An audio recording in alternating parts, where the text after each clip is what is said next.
And so you have those kinds of clubbers. You have those kids that, and I had somebody asking, what do I do if I have a kid that gets through all his books, the review work, and now what do I do? You have those kids that are just the overachievers.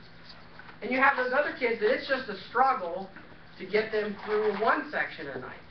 But even if you're really ministering to that kid and helping the one that's struggling, if all you ever do is praise and make a big deal out of the person that is the overachiever, in a sense you're really despising that other one because you've so lofted up this other person.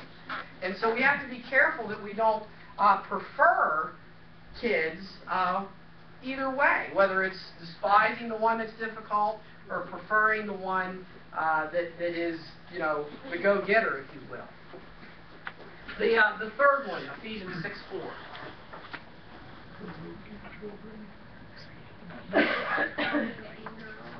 Provoking children.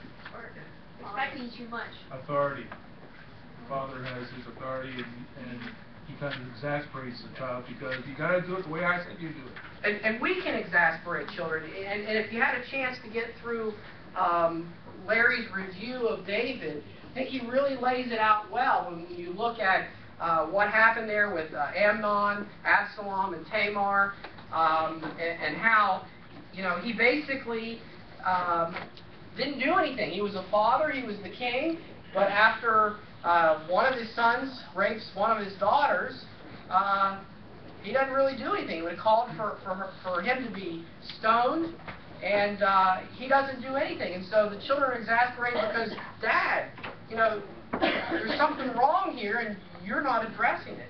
And then, when his son leaves and then returns, he waits 2 years to even see him, and he doesn't forgive his son. He continues to hold the grudge. I mean, first of all, he doesn't act in justice to what the law required relates to his son, and then since he hasn't done that, then he continues to hold this against his son rather than dealing with forgiveness.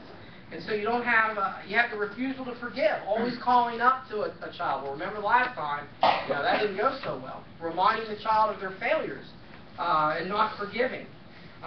You see that, you know, David was so busy making a name for himself. He was too busy to be doing the things you're doing. How many times do we as leaders get too busy on the things that we think have to get done before the end of the night, rather than ministering to the child when the child may have a particular need? They might need to talk to you about something that they're really struggling with.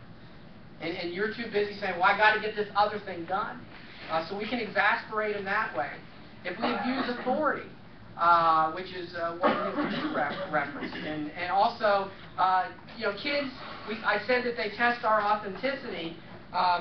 Kids are really good at knowing hypocrites. They know them better than we do. And they can see you live one thing and say another, and they'll point it out quicker than anyone else. They may not say it to you, but they know it.